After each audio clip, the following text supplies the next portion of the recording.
Gia Kokotakis, intern at Lawfare, with an episode of Rational Security for September 3rd, 2023. For today's episode, the team at Lawfare decided to cross-post this week's episode of Rational Security, a podcast hosted by Scott R. Anderson, Quinta Jurecic, and Alan Rosenstein, in which they cover the week's big national security news stories. Today's episode is entitled The Gone Till September Edition.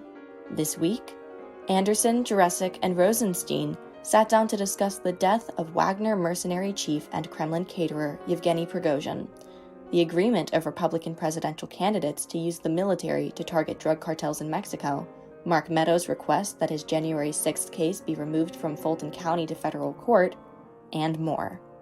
This is Rational Security. So, Scott, I have a question for you as a fellow parent of a small child. Please. Which is, do you think that definitionally it is possible to take a vacation with your toddler? Impossible. Or is it at best a trip? And it can be a good trip, but it's a trip. It's at best a trip. Having just done a trip with my toddler myself that I came back so much more exhausted from than when I left, it is just not a vacation anymore. Dear listener, you may recall that I was not on RATSEC last week. Maybe you even enjoyed that. And the reason was because I was taking a trip with said toddler, and it was a good trip, and the toddler was great, and I will cherish those memories. And oh my God, am I exhausted. It's just a lot. My son, I took to the beach for the first time. I mean, he had been to the Gulf Coast of Florida beach before, which is like mellow and quiet. This is like, the Outer Banks, North Carolina. They're big old waves. It's like for real. And his favorite activity was just bolting directly into the ocean anytime I stopped watching him. Was that when you started to question all of your life choices? No, that's why I was like, staycations, I get now. I understand that. Like, I could be cleaning my garage right now, and would be so relaxing and a source of so much psychological comfort.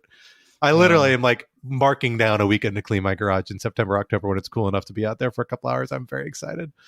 I will say I do not have a toddler, but looking forward to cleaning for me has been one of the real markers of adulthood. It is special when you can do it. When you have like a real house project, I love a house project. Love to put up a shelf. I have to build a new bar, which I'm very excited about because my bar cart got overstocked during the pandemic. And is like, so I have the pieces to build a new one that I'm like, have an IKEA wooden cabinet that I'm heavily modding and adjusting. But it's the sort of thing that takes more time than I tend to have. This fall is it. This is going to be the fall of Scott. It's going to be some serious DIYing, saws, hammers, drills. I'm very excited about it. And how does your wife feel about that, Scott? She doesn't know. She has no idea. It's one of those things that's best sprung on someone at the last minute, in my experience. Well, but does she listen to Rational Security? She does now, actually. So I got about a week left. So maybe this is the news. I'm busy next weekend. But I'll see you in September.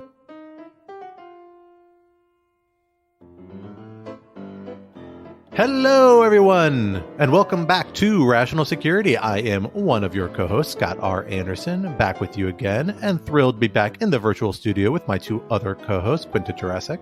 Hello. And Alan Rosenstein. Hello, hello. Quinta, I am so sorry to not be there with you in person, but as I have a toddler-born contagion, I opted not to share with our coworkers. I hope you will forgive me. The office, it's quiet, it's peaceful. I'm doing great.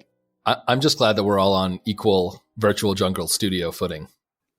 Yeah, although my office is noticeably unjungly. I've been holding off on getting plants to bring back in case, what if COVID roars back, which it now appears to, in fact, be doing. So I don't know at what point I'm going to decide to take the plunge and get a succulent or something. But it'll be a real marker of a change when I do. The good news is there are few enough people in our offices that really going back during this pandemic won't matter that much because no one's there anyway. Team Lawfare is doing great. I'll have you know. I would know because I haven't been in all week. I'm here 3 days a week, man. Fair enough. Well, listeners, we are excited to have you back with us for what we are calling the Gone Till September edition, because this is, of course, our last episode of the month of August. And then we are rounding the bend to our second anniversary episode this coming week, post-Labor Day. We're excited to have you there with us in this coming September and many weeks and months to follow. But until then, we have a few big stories in national security news we want to talk about, including the following. Topic 1, Pack your knives and go home. Vladimir Putin's top chef has been eliminated. Oh my God. I was pretty proud of this one. Oh, Scott. A little dark. That's okay. That's brutal. Wagner mercenary chief and Kremlin caterer Yevgeny Prighozin was killed in a plane crash this past week, along with a number of associates, in what the government has conceded just might have been a deliberate act. If this was Putin's revenge, what led him to take this step now, and what will it mean for his Wagner mercenary group and the stability of Putin's regime? Topic 2. The Down Mexico Way. At the first Republican presidential primary this past week, there was surprising unity around one point: using the military to go after drug cartels in Mexico, whether Mexico cooperates or not. What should we make of the villainization of America's southern neighbor, and how realistic are these sorts of proposals? And topic 3, Movin On Up. Mark Meadows spent this past Monday trying to move his prosecution for crimes relating to 2020 election interference from Fulton County, Georgia, to federal court so he can claim a form of immunity stemming from the Supremacy Clause, among other defenses. And some of his co-defendants are not far behind. What should we make of these arguments? Are they likely to succeed? For our first topic, Alan, let me hand it over to you. So as Scott mentioned, on August 23rd, Wagner Group leader Yevgeny Prighozin died, along with 9 others. That's just, I think, a fact that's worth mentioning. 9 others when his private jet crashed in Russia. The crash took place exactly 2 months after Prighozhin's Wagner forces briefly marched on Moscow in an attempt to have Russia's military leadership dismissed in what many of them are calling the JKJK coup. Although the cause of the crash is still unclear, there's a lot of speculation that this was intentional. So, for example, the Wall Street Journal reported that officials within the U.S. government believe that the plane was taken down by a bomb or some other form of sabotage, though early reports of it being a surface-to-air missile appear to be false. And even the Kremlin has publicly admitted that they're taking into account the possibility that Prighozhin's plane was intentionally sabotaged. Quite amusing turn of events, given the overwhelming assumption, I think, by many of us that it was the Kremlin that was behind this all along. Despite Putin's previous harsh words about Prighozhin, so for example, shortly after the revolt, he called Prighozhin a traitor and all sorts of other nasty words, Putin was oddly conciliatory in discussing Prighozhin after his death, describing him as having a, quote, complicated fate, and saying that Prighozhin, quote, made some serious mistakes in life, but he also achieved necessary results. So the first question, and I kind of want both of you to answer with a sort of percentage. What percentage confidence do you have that Prighozhin was assassinated, either on Putin's direct orders or with his tacit acknowledgement? I want a number. Quinta, go first. 1,000. 1,000. Okay. And can I just say, I was expecting this guy to get poisoned with polonium or a nerve agent or fall out of a window, right? No, they shot that thing out of the goddamn sky.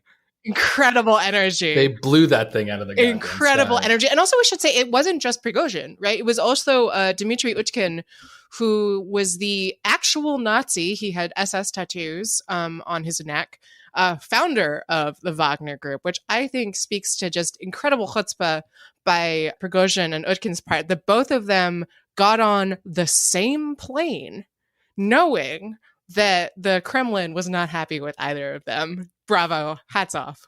And had been apparently doing this for a while now, despite warnings from, the president of Belarus and assorted other people saying, hey, man, maybe this is a bad idea. Maybe you should just lay low and not in Russia for a while. I tend to agree with Quinta. I'm fairly confident this person was assassinated. I'm not 100% sure it was necessarily Putin, although I suspect it probably happened with Putin's kind of like tacit acquiescence. Is this a meddlesome priest? Will someone rid me of this meddlesome priest situation? I mean, that's how the Kremlin works, right? Right, exactly. I mean, there are these, it seems like, without really knowing, because it's a bit of a black box, but it seems like there's lots of fiefdoms, lots of kind of relationships and understandings and spheres of power. But particularly, like, the guy who Prighozhin was kind of actually the biggest vocal and direct threat to wasn't necessarily Putin, who is General Shoigu, the Minister of Defense, right? Who, particularly when they said this was shot down by an anti-aircraft missile, then it made a lot of sense to me that it was Shoigu. Turns out maybe that wasn't the case. Maybe this was a bomb, maybe something else. There's reports of an exploding sound right before it happened. And I think there's even videos of it, although I haven't seen them. So, clearly something happened. Not 100% clear what, but it still strikes me that he's as likely a candidate as Putin is, maybe even more likely. But regardless, it seems clear somebody was taking down Prighozhin, and not many other people would have the chutzpah or balls to do that, I don't think, because Prighozhin did still have a lot of money, a lot of resources, a lot of very violent people working for him. So let's assume that this was in fact intentional by Putin, which again seems very likely. And the Kremlin's not trying all that hard to hide it. Does this solve the problems that Prigozhin's aborted revolt caused Putin? Right? In the sense that not only is Prigozhin gone, not only is the other Wagner leader gone, but he's gone in a very unsubtle way. Does this solve the weakness that I think all of us viewed as a result of just how far the Wagner forces managed to get to Moscow 2 months ago?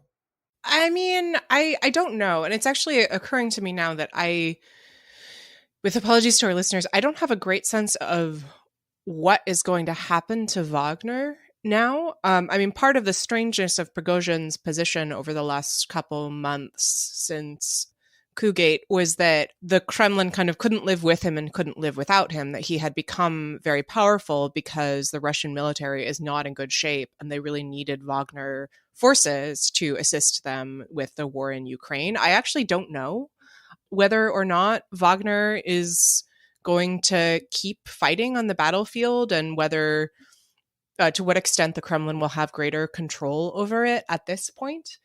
But I mean, I sort of tend to agree with the argument that this is, as with the war in Ukraine, it's an outgrowth of the actions of one crazy guy, but speaks the way that it fell out speaks to a broader array of structural problems. In this case, with the Putin government, right? But wait, who is the crazy guy here? Well, in this case, it was Prigozhin. There are many crazy guys. It's just a lot of different crazy guys. That's a general overview of all of world history.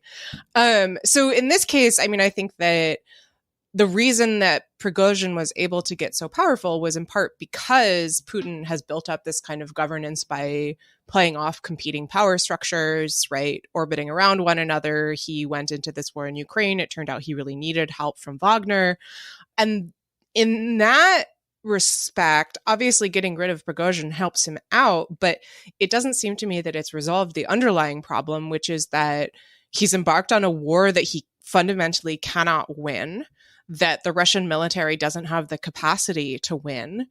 And he has staked the continuance of his regime on victory in an unwinnable conflict.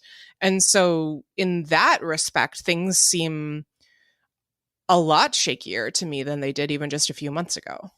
Just wait until we have President Ramaswamy. And then Putin will clean it all up for us.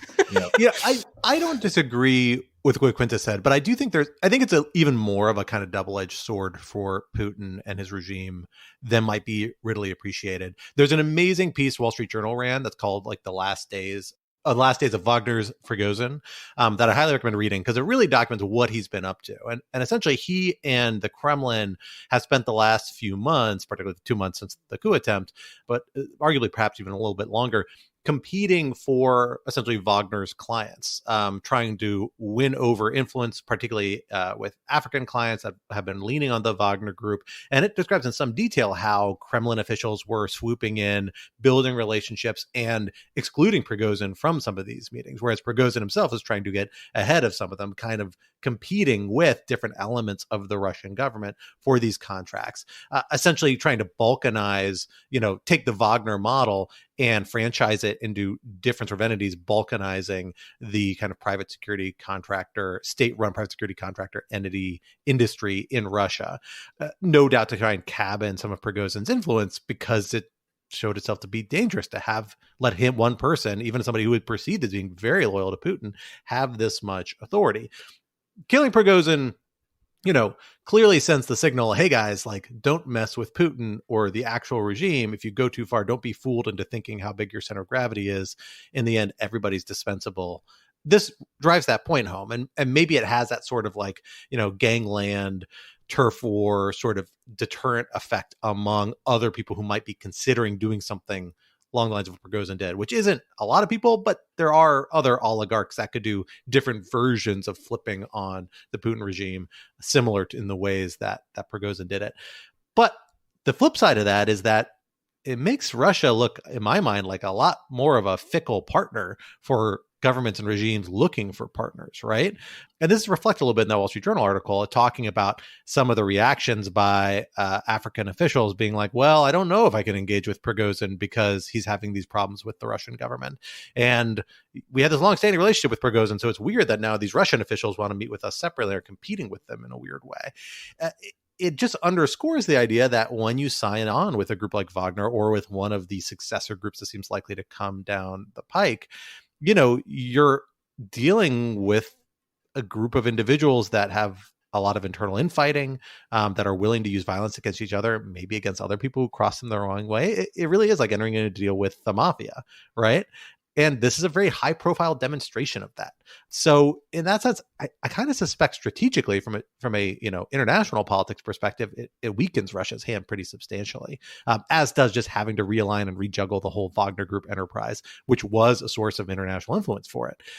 But as is so often the case, domestic politics, domestic demands seem to be driving foreign policy, or at least cabinet and constraining it in this regard. And so I think that trade-off is one Putin's willing to make, but I don't think it actually, serves the regime's long-term interest in terms of its foreign policy. Yeah, I mean, I feel like what would have served the regime's long-term interest in terms of its foreign policy would have been not invading Ukraine, right? Like to some extent, all of this is kind of dominoes falling over from that initial idiotic decision. The only thing I would add to Scott's point, and just to add another complication, is I do think that, again, this is all from Putin's perspective, right? I do think that assassinating Prigozhin was inevitable and probably the right call in terms of his own security and reputation within the mafia state that is Russia. However, it does create a complication for him going on, because now it's very clear to anyone who would like to see him removed that they can't do half measures, right? They can't go and try to get some minister of defense thrown out or this or that. Like, they have to go and they have to kill Putin, right? If they want to limit his authority, there's no halfway that they can limit him, because they know that he will not forgive that. So they have to limit him all the way. And the way you limit someone's power all the way in an autocracy is you kill them. Now, again, probably on net, the kind of violent retribution that Putin is showing he is able and willing to dispense is probably more important than this other consideration. But, when you take Quinta's point, which is that Russia cannot win this war and it will continue to be dragged down for years and years to come. And at some point, this will have real impacts on Putin's ability to buy off the people he needs to buy off to stay in power. This just further ensures that Putin's end will be a violent one. Yeah, I mean, I think that's a possibility still, but I think it might be a little overdetermined. Like, I don't think we know exactly we're going to get there, but I think you're right. It does show an incentive structure for people who might want to resist Putin. But it may be not only that they have to kill Putin; the alternative might be that they just have to go find another big dog to jump in with. The idea, Prigozhin's problem is that Prigozhin had nothing to lean on but Wagner Group, right? Like his own network that Putin was able to constrain and trim back on. But if you're in the position of like a major oligarch with major international business enterprises that aren't sanctioned by the United States and engaged in terrorism and torture and all sort of horrible things, although many of them do horrible things, but not of the scale or type of Wagner Group, and don't face the same international opposition, then you begin to say like, well, maybe if I begin to waver a little bit, or Putin thinks I'm, double crossing a little bit, I risk this sort of a strong reaction, unless maybe I can get in with people like the United States or European countries that can provide some modicum of protection and insulate me from some of those consequences. Now, we know that's why Putin has made a point of trying to assassinate former defectors and other people who have worked with the UK government, European governments, not less the American government, but primarily European governments, with polonium and a lot of the other kind of assassination cases we've seen coming out of Russia the last few years. That's clearly trying to undermine that idea that there is safety anywhere.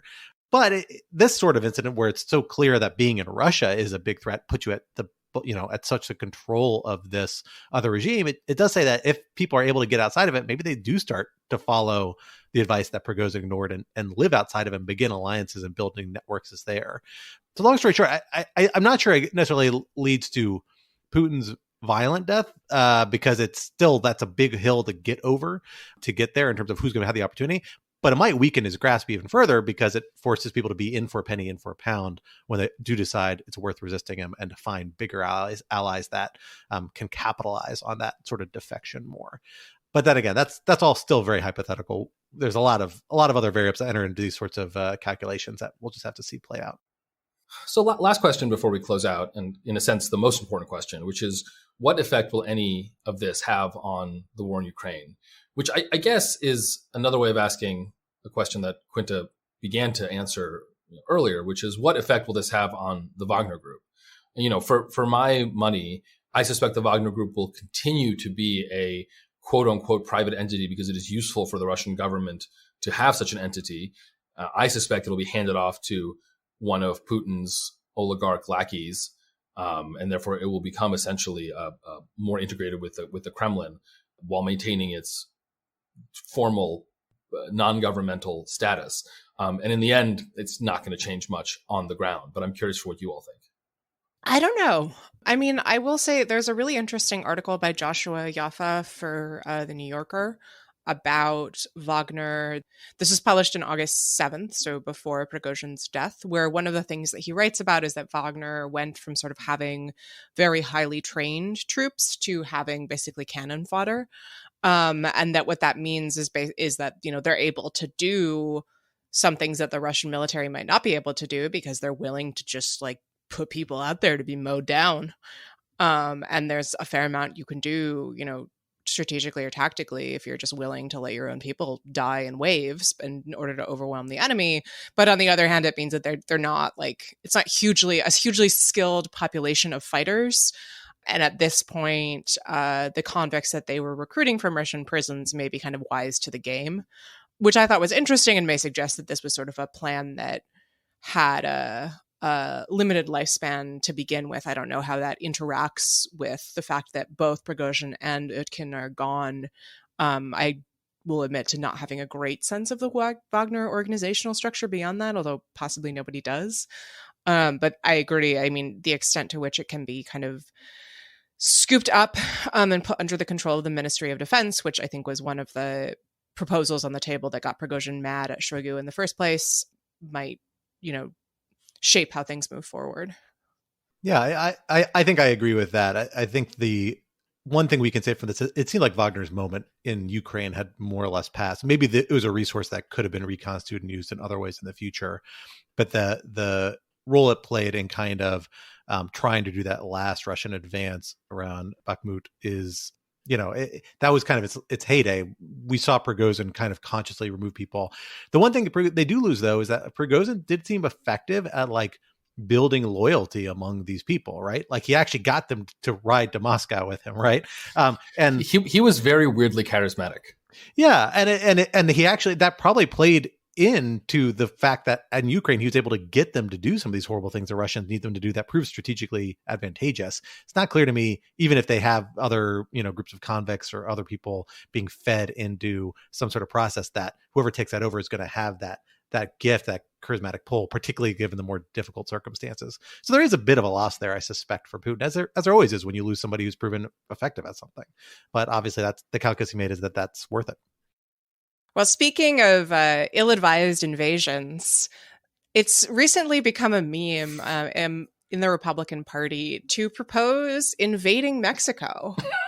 Why would we do this, you ask? Great question.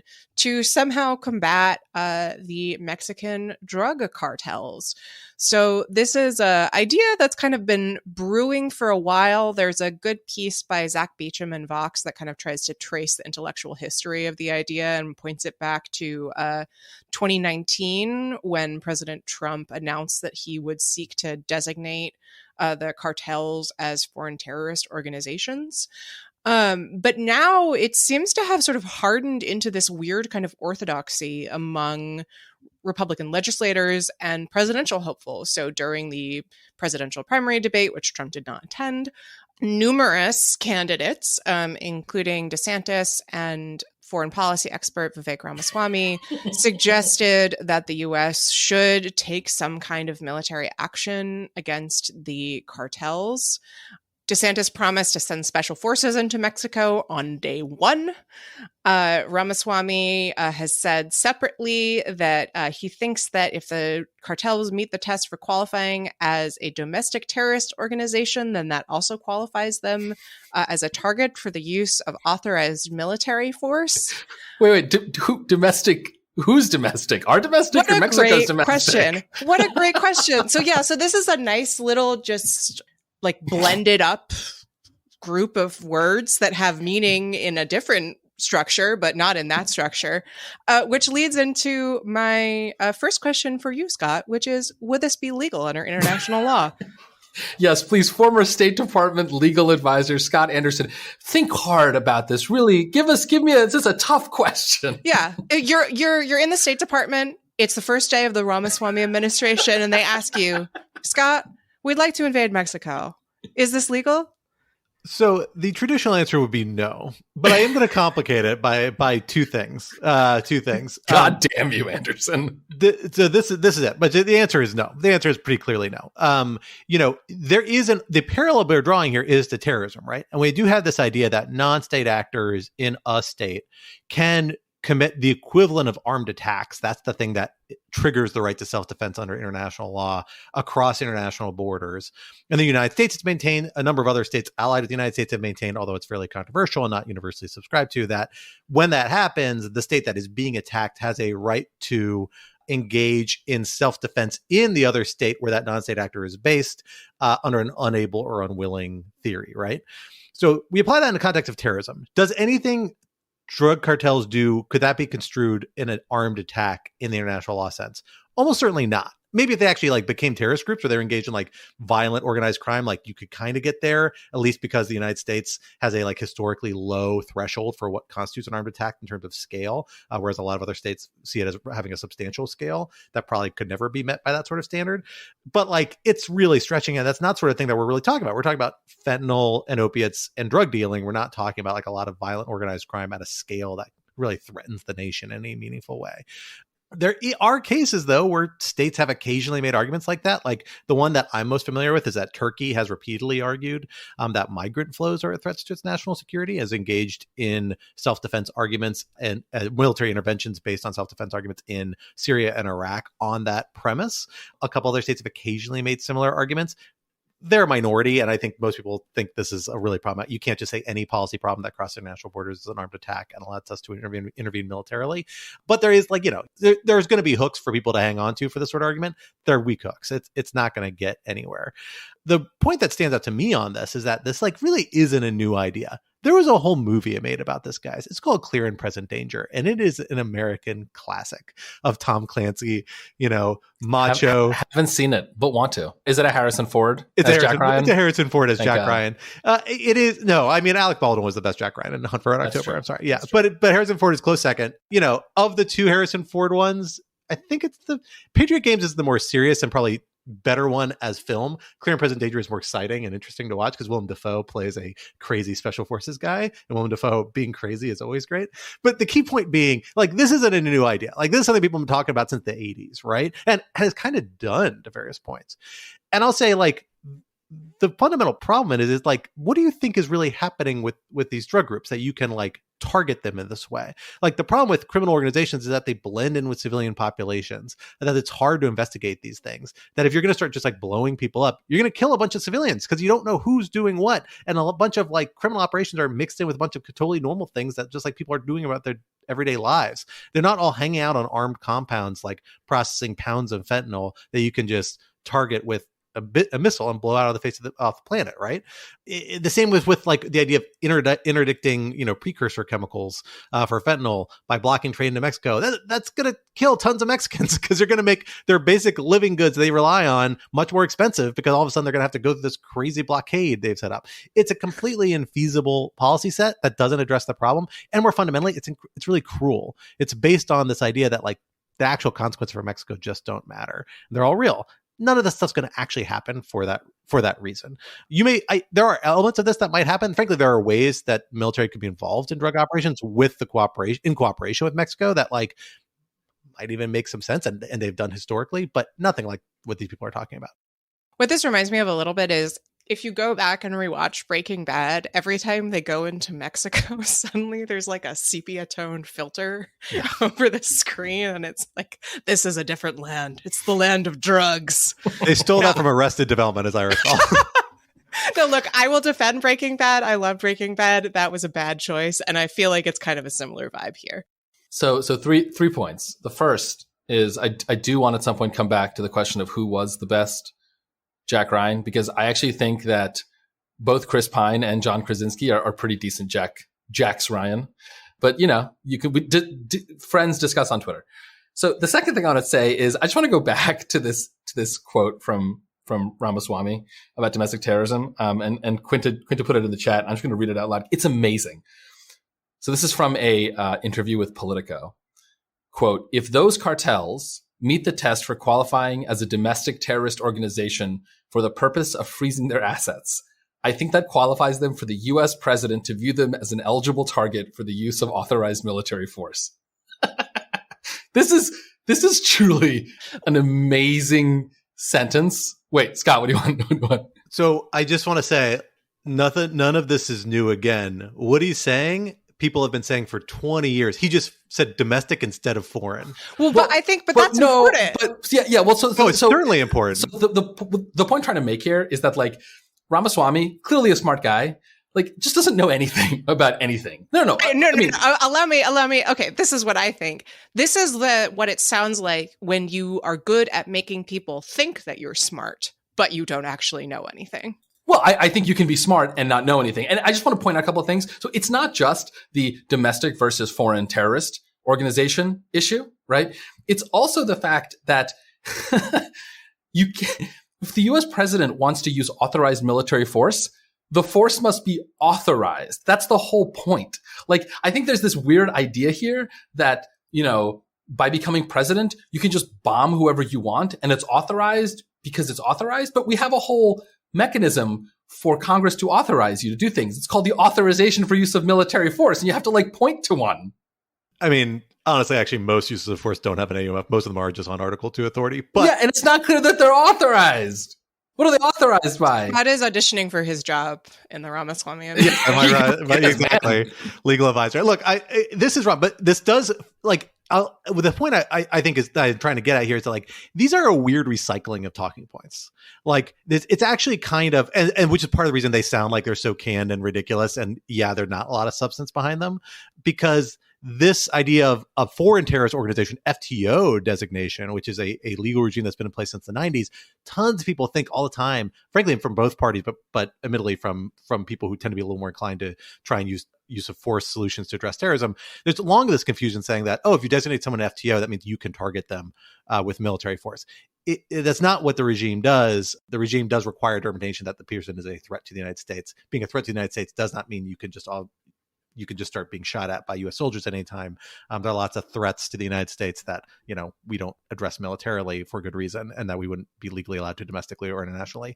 But the key point is that, like, this is a trope that comes back. And the appeal of the trope, I'll say, like, I think, is that the fentanyl epidemic and the opioid epidemic are real problems, but they're real problems that the approachable solutions aren't things that are good to talk about for Republican nominees or easy to talk about, because it's things like a lot of public services and a lot of benefits, or a lot of investigations and prosecuting people, like, in the United States in areas where there's a lot of opioid issues and fentanyl issues.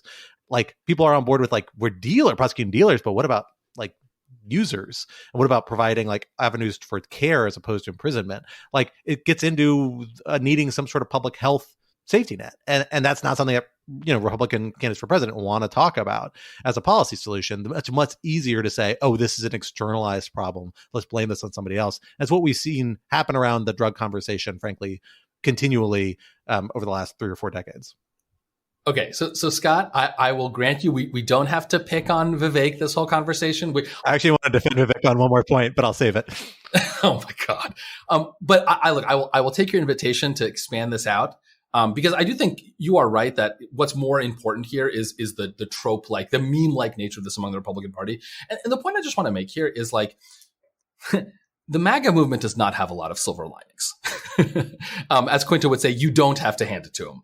But one thing that I do think has been salutary, or had the potential to maybe be salutary, was the Republican Party coming to terms with the fact that the war in Iraq in particular was just an absolute disaster. It was just a bad idea from the beginning. It ended very poorly, and there has to be some sort of reckoning here. And what I find to be surprising is that despite the magnification of the Republican Party, despite the increased isolationism, see, for example, this weird ode to Nixon that Vivek wrote recently about how Nixon was a genius and ended the war in Vietnam, which is an interesting interpretation of history. Despite all of that, he didn't say anything about Cambodia. He did not say that. He did not say anything about Cambodia. And look, he continued the war in Vietnam under LBJ so that he could end it. Exactly. It's almost like he had to destroy the village to save it. Anyway, the point I'm trying to make is that this would be a war of Iraq magnitude disaster times 10, because Iraq was at least in the Middle East. Mexico is right here. What do these people think would happen if the United States waged a war in Mexico? What do you think would happen to the migrant and refugee crisis? I mean, look, even if you are crudely, brutally realpolitik and all you care about is America's interest, and let's say you're a Republican and you only care about red state interests, so you only care about Texas, right, let's say, in terms of the border crisis. None of this will help. And that's what I find just so, that's one of the things that I find so crazy making about this.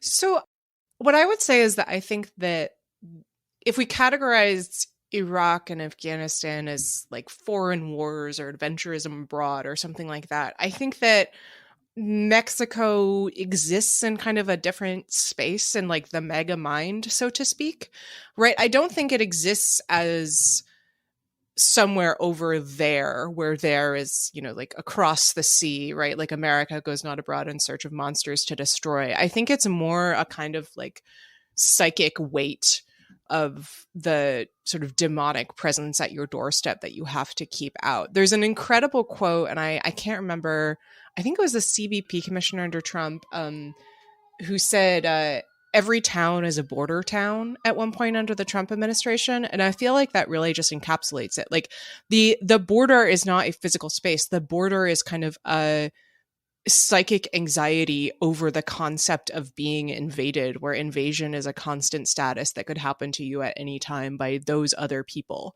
And so the idea of migrants crossing the border, the idea of asylees crossing the border, the idea of fentanyl crossing the border, it all exists in that kind of space. And this is a sort of posturing about keeping it out, which is in fact very totally central to the idea that Trump was promoting in the first place. And so in that sense, I think it's sort of distinct from the kind of foreign policy adventurism that Trump was arguing against, even though I agree it would also be a dumb war. And I should say, even John Bolton says that this would be a bad idea. Even John Bolton.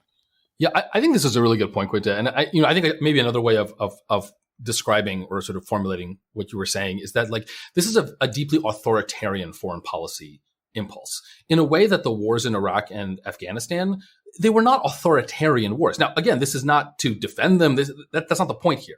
The point is just to make an analytical observation that a classic thing that authoritarians do is they try to find the scary other and then they demonize them. Now, I will say it is in fact in a certain sense true that every town is a border town, right? And there are plenty of blue jurisdictions that have, dealt with, migrants and asylees in the last few years have come around to this fact, right? I think Eric Adams of New York City would agree that New York City is also a border town.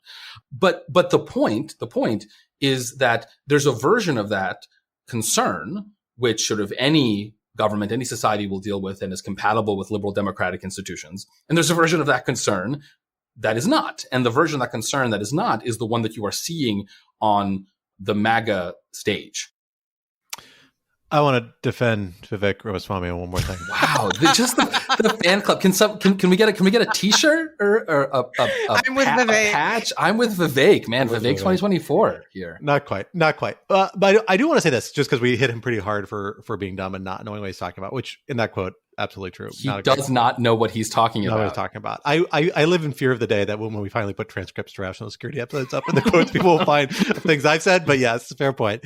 Yeah, we're not running for president. Fair enough. Fair enough. The one thing I will say Vivek has done that I think is very interesting and is worth reading, although I'm going to say up front, I don't think it's persuasive. I don't think it's good, but I think it's an interesting thing that he's done, is that he actually has articulated, in part because he's come under such criticism for his very ill-considered Taiwan comments that he clearly walks back in this document, and some other foreign policy related stuff relating Ukraine that he kind of doubles down on in this document. He's actually put forward like a foreign policy statement. These are the sorts of things you don't usually see for a little while in these sorts of campaigns. Like at a certain point, we're going to start getting the New York Times, Charlie Savage did this, other people have done this, putting out questionnaires to the different political campaigns from both parties. In this case, really only the Republicans matter because we know how Biden feels about this stuff, asking for positions on different national security issues. And they're going to have to articulate and wrestle with these things and try and fit it into a big image and big kind of grand strategy. And like certain candidates are good at this. A lot of candidates aren't because they don't really think about foreign policy except as kind of like an instinctual secondhand politically salient points, not in terms of actual policy points. And Vivek has put together this kind of narrative they published in the American Conservative that actually pulls together like a strategic context for a very Trumpy foreign policy in a way that Trump never did. Again, I don't find it persuasive. I don't think it's holds together particularly well. I think a lot of it are like dramatic changes in a way that would harm the United States in ways that, you know, a classic kind of disruptor mentality doesn't appreciate, and therefore shouldn't be taken that seriously because being in government, people will take it more seriously. Same reason Trump did not actually change as nearly as much as he promised to when he was running for office. But it's interesting the way he knits it together. And I think it's an interesting read because it gives you a sense of maybe where this particular strain of GOP foreign policy is headed, which is a much more isolationist one, but selectively. Like there's elements where they're willing to be interventionists, including in the Western Hemisphere, and particularly including Mexico. And then what's interesting about Vivek is that the one thing he really departs from Trump on is that he's a free trader. Like he really doubles down on free trade, at least in a regional perspective here, in a way that Trump was much cooler on and remains much cooler on. So that's an interesting leverage point you could see, you know, trying to distinguish that, in which Vivek is actually kind of like a weird outlier from the GOP platform, none of whom want to talk about free trade as far as I can tell, and that Trump is like actively opposed to. So it's an interesting document, and at least like I will say we can get his sense of his views on this stuff a lot more easily than some of the other candidates. So I will grant that it is an interesting document, and you're right, Scott. Obviously, you know, you're jokes aside, you're obviously not like defending Vivek substantively here. No. People should, in fact, read this document. I could not be further away from his actual substance beliefs on any of this stuff. You really could not. People really should read this document. It's short. It's easy to read. It is interesting, right? Because it does, in fact, offer a kind of intellectual defense for this. But it is wild just how out there it is. I mean, I just want to underscore the part that I like, the paragraph I had to read 3 times because I really wanted to make sure I was not mischaracterizing this. Basically, the idea is that Vivek's big plan for peace is that he will just give whatever part of Ukraine Putin is currently holding if Putin, quote, ends his security alliance with China. Like, that's his big theory. And yeah, it's wild. Look, no one's tried it before. No one's tried. Yeah, move fast and break things like the world. Exactly. That is the best way to capture exactly what this proposal is, which is just deny all conventional wisdom, assume the opposite is better, and, you know, live with the consequences, which in this case will be horrible for everybody. But it's an interesting read, and interesting that he's put it together into sort of package here. Well, I look forward to your defense when you are the legal advisor in the Ramaswamy administration, Scott. Obviously. I look forward to it. Well, from removing drugs from our streets to removing cases to federal court, let us talk a little bit about removal and Mark Meadows. This past week, we saw a really interesting hearing take place in federal court in the Northern District of Georgia, if I recall correctly, in which we saw Mark Meadows testify in support of his effort to remove his prosecution in Fulton County, Georgia, for various crimes related to 2020 election interference to federal court on a variety of grounds, but in part so that he can pursue an array of federal defenses, or at least that he intends to pursue an array of federal defenses there, some of which are related to his basis for removal in this case. And he is not alone. We know a number of other defendants are likely and have already begun to make motions for removal, including some former electors, which is interesting because I'm not sure we would naturally assume that they would have a strong claim to having a federal office sort of role or federal authority. Certainly not as strong a claim as the former chief of staff of the president, like Mark Meadows does. Meanwhile, there are other candidates who probably would not qualify for removal, but may get pulled along depending on whether the government decides to try and sever their cases or not, or they choose to try and sever their cases or not. And it's leading to this balkanization of these 19 defendants in the Fulton County case, where some, it looks like, are going to be caught up in federal proceedings. Some likely won't be. We have Ken Cheesebro, which in a separate motion is trying to expedite his trial in a way that already former President Trump has said, I don't want to do this and would rather much delay my trial. So we're about to see not one Fulton County prosecution potentially, but lots of them. But a lot of it hinges on this question of removal. Alan, I know you've been digging into this. Tell us a little bit about how removal works and how Mark Meadows' case fits into the doctrine as we understand it. Sure. So the concept behind removal is that certain cases that are brought in state courts should be adjudicated in federal court. And there are lots of reasons why that might be. So most of this is usually in the civil context. But in the criminal context, there's a particular statute, the subsection of which I forget, but it is the Federal Officer Removal Statute. It's quite an old statute. I mean, it has existed in one form or another since actually the early 19th century, even before the Civil War, though it came into prominence sort of during that time period and afterwards. That provides that a defendant who is prosecuted in state court can remove to federal court, even if the charges are purely state charges, if that defendant was a federal officer at the time that they committed the alleged crime, and that they have a federal defense. And the idea here is that these are federal issues and they should be adjudicated in the federal courts because we might not trust state courts to give a sort of fair shake to the federal interest at stake. Now, and so Meadows is making this argument. A bunch of other potential January 6th defendants are making this argument. Donald Trump may at some point, almost certainly will, make this argument. And so what is required for removal under this statute? Sort of three things. And I will, we've been doing a lot of coverage on this for Lawfare. There's a great piece that just came out by our intrepid Fulton County correspondent, Anna Bauer, who covered the Meadows removal hearing this week. There's another piece by UT Austin law professor Lee Kowarski on the removal issue. We'll continue covering this.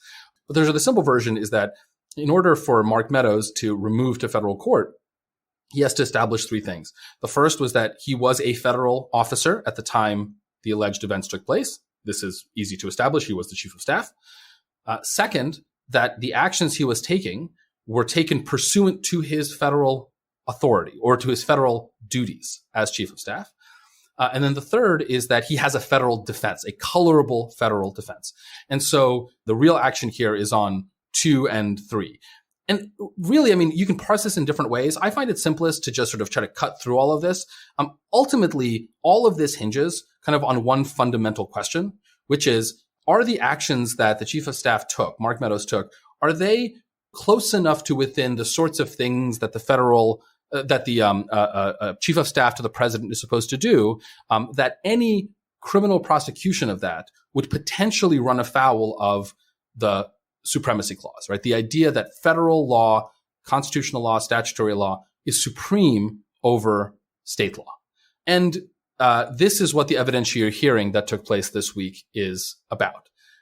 Now, there's been a lot of debate about this in sort of the popular press and with law professors. And the consensus appears to be that these are bad arguments because, the president and therefore the president's chief of staff does not have any role in state elections, and that, certainly trying to overthrow an election is not a legitimate federal duty, and therefore there's no basis for removal.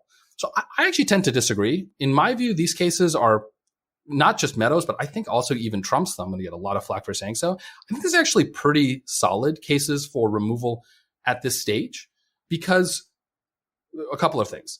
First, the president, and I think therefore by extension, the president's inner advisors, maintain a truly unique role in our constitutional system, right? We select the president to have a lot of power and to have very general power, right? Article 2 really doesn't say all that much of what the president is supposed to do. And where it does, it often speaks, not always, but often speaks in very broad generalities, most notably that the president shall take care that the laws be faithfully executed.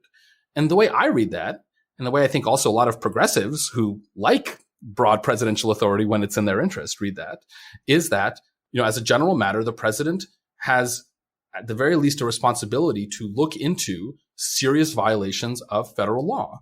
And while, of course, a state election is a state election, it has enormous implications for federal law, not just, the specific federal election laws, but also because the state elections feed into a federal process, the counting of the electoral college votes. And while it is true that the Constitution's description of the counting of the electoral college votes does not explicitly include a role for the president, I don't think that precludes the idea that the president has a general obligation or ability to look into potential violations of that. Now, you may respond, and the proper response would be, but there was no violation. The election was not stolen, which of course it was not stolen. We all understand this, right? We're all rational people who read the news and read the January 6th committee report and all sorts of stuff like that. However, in the context of a legal proceeding, you have to establish all of those things. You can't just, introduce, well, the New York Times has conclusively shown that none of this was true, and therefore this was completely outside any plausible conception of the president's authorities. This is especially true because the posture of a removal motion is that there only has to be a colorable claim that the individuals are acting in their sort of federal authority. And not just that, because this, in the context of the president and the president's advisors, this implicates sort of really tricky Article 2 questions. A court could easily say, look, I'm going to be extra sort of small c conservative about protecting, again, at this early stage of the litigation, the president's authorities. And so even if there's a chance that there's some argument the president could make, and that would have to be ultimately adjudicated on the facts or through sort of a complicated process, I'm going to allow for removal. So in my view, at least, these cases make a lot of sense for removal at this stage. Now, what happens after that is kind of less clear. So, I'm not positive, and I just don't know the law on this as well as I'd like to. I'm trying to figure this out. It's not entirely clear to me what happens after removal throughout the pendency of the trial. So, one possibility is once it's removed, it's just going to be a state case, but it's fully adjudicated in federal court with a federal jury. Another possibility, which the more I think about it seems the more likely, is that it's a federal case for as long as there is a live federal issue, which is to say, for as long as the judge believes that there is a legally available defense on the part of Meadows or Trump or whoever, that the Supremacy Clause or Article 2 or whatever part of the Constitution you want to invoke does potentially shield Trump from prosecution. As the trial continues, as there's more evidence presented, at some point, presumably, the defense will make a motion to dismiss because of this federal defense, or alternatively, the prosecution will make a motion to remand to the state court saying, look, judge, we've been here for a month. We've heard all this evidence. It's very clear that, this was much more like shooting someone on Fifth Avenue than this was, taking a ultimately illegal, but, colorably defensible action under the president's jurisdiction. Please remand this to the state, to the state court. And what I would expect as someone, again, who is reading the news and, reads the January 6th committee report and thinks that's all credible, is that that's what will end up happening, right? You remove to federal, or what should happen is you remove to federal court. The trial continues as a federal trial. More and more evidence is introduced, both factually and legal arguments are made as to the potential federal defense. At some point, it becomes clear that Trump, knew that he was, knew that he had lost the election, knew that there were no good arguments. Therefore, and that holding him accountable would not cause any sort of constitutional issue, at which point the judge says, okay, back to state court. So that's what I think should happen, but curious what you all think. Yeah, my sense is that there's this kind of we will fight on the beaches, we will fight on the hills, we will never surrender vibe to some of the discourse around Trump, where everything that he does, every argument that he makes in these cases is obviously ridiculous and repulsive to the rule of law and must be opposed. And a lot of his arguments are, don't get me wrong.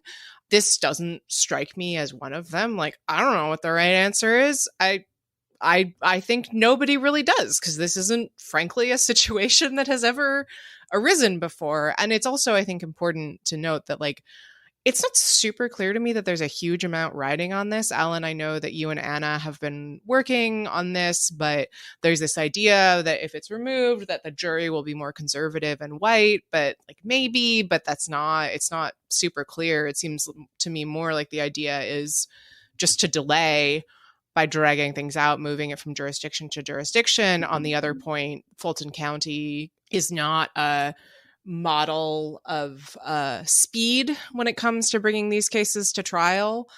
And it's entirely possible that a federal judge might be more interested in kind of moving things along than Fulton County state court judge would be. So I kind of just come out at the end of this thinking like, interesting question. Haven't really dealt with this in this way before. We'll see what the judge decides. And like, that's kind of it. The sort of, clause out, no surrender mentality that a lot of like #resistance posters and lawyers are going into this is pretty bizarre to me, frankly. Yeah, I don't disagree with that.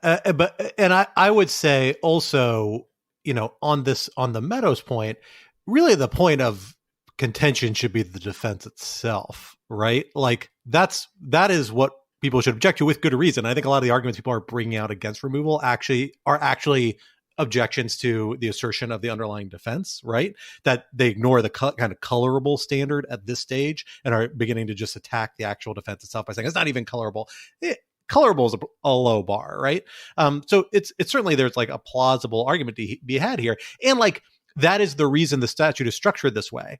The whole point of this is so that if a federal official, which Mark Meadows indisputably is or was, which former President Trump indisputably was at the time a lot of this conduct was alleged, well, for a lot of it, the whole idea is that if they have any thread of an argument, we want to give them a chance to have this heard in federal court if they think that's a more fair place to hear it.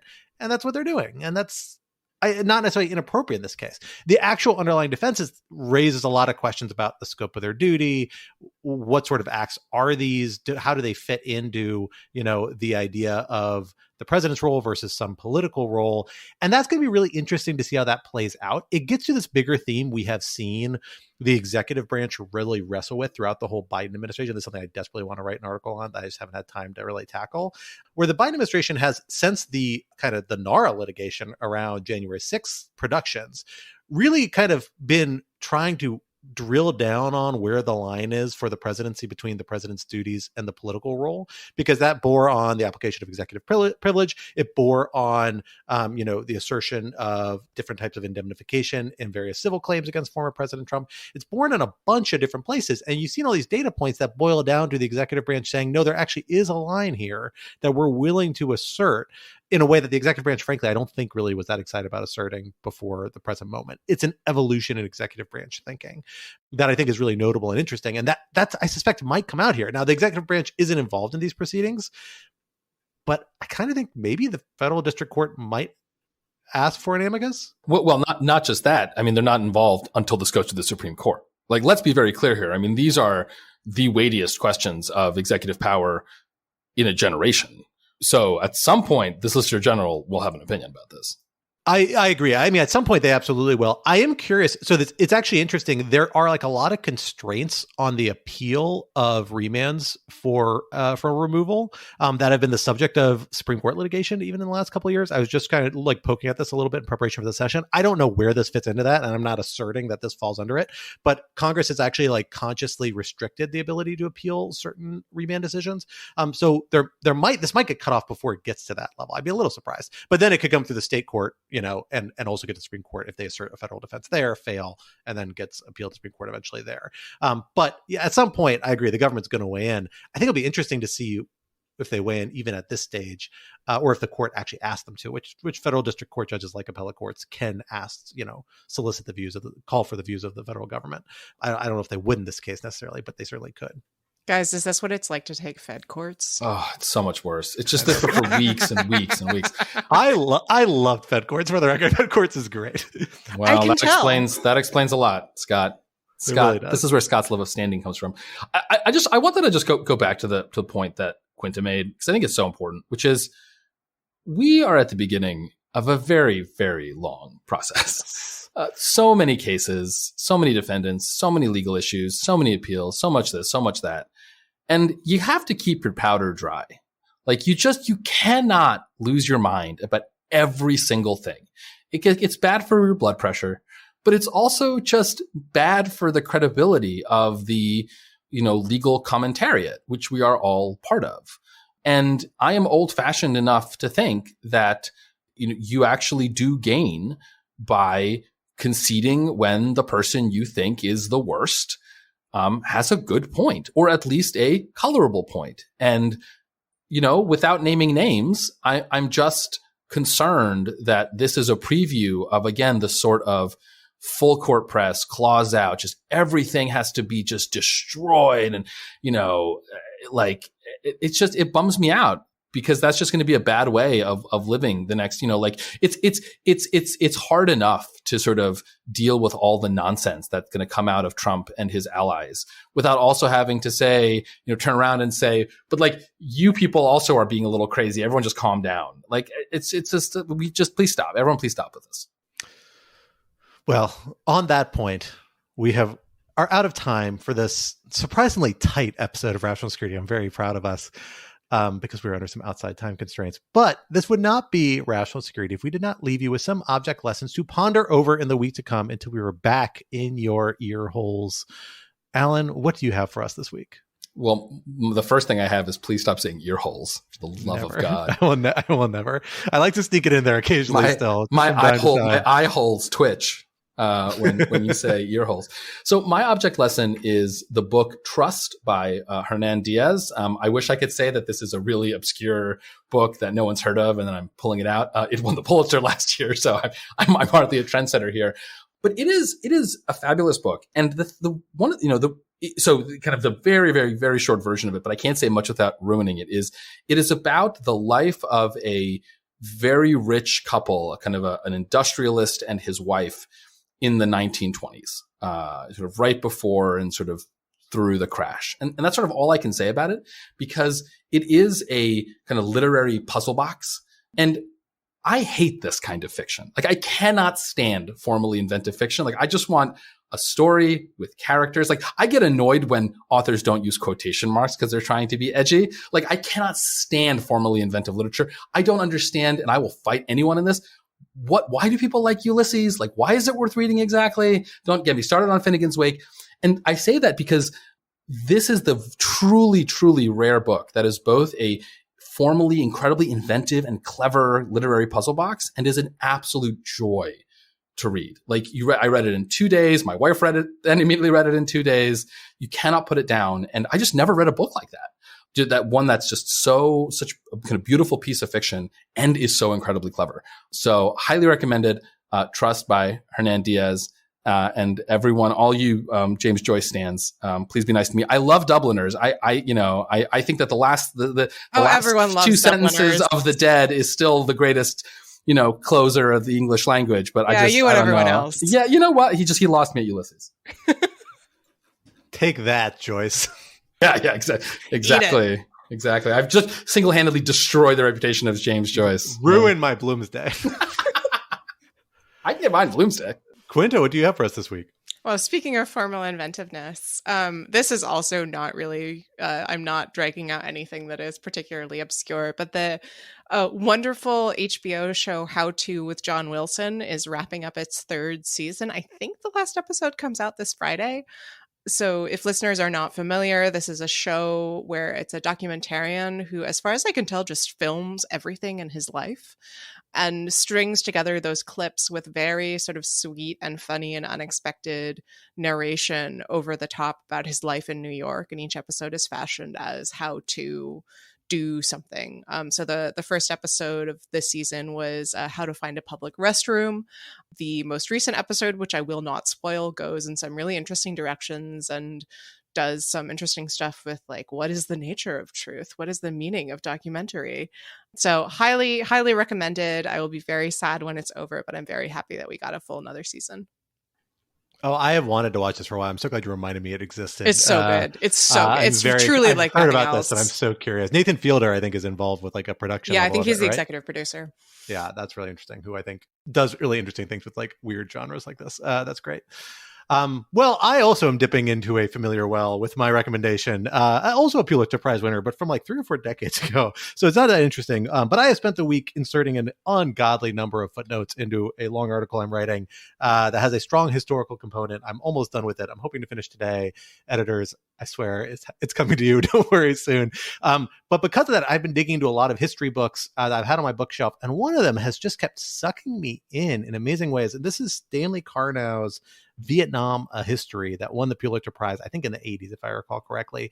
Karnow was if I recall correctly, a field correspondent, was in Vietnam, was a firsthand witness of a lot of stuff, and has put together this like epically scoped, epically written book that I'm looking at the number of pages here. It's at least 800 pages, 700 pages, I should say, of history that reads so easily, despite being incredibly in-depth, and does an amazing job combining and showing the interplay between internal government decision-making, including legal decision-making, which is the part that I'm using for this piece, and events on the ground, and domestic politics, and international politics. It's absolutely phenomenal, and just one of the best nonfiction books, like trying to cover such a complex set of choices and events that I've read.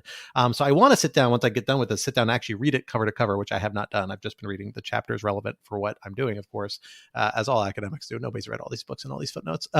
But I can't recommend enough. So if you are curious at all about dipping back into the history of Vietnam, a conflict that I know less about probably than a lot of other conflicts, which I feel like is true of a lot of people of my generation, but it's something it's worth all of us boning up on.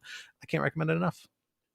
And with that, we are at the end of this week's episode.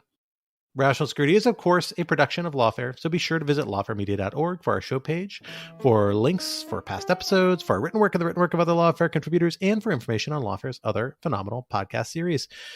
And be sure to follow us on Twitter at RTL Security, or X if you prefer, whatever name is your inclination. And be sure to leave a rating or review wherever you might be listening. Also, sign up to become a material supporter of Lawfare at patreon.com/Lawfare for an ad-free version of this podcast and other special benefits. Our audio engineer and producer this week was Kara Schillen of Goat Rodeo, and our music, as always, was performed by Sophia Yan. And we are once again edited by the wonderful Jen Patra Howell. On behalf of my co-hosts, Alan and Quinta, I am Scott R. Anderson, and we will talk to you next week. Until then, goodbye.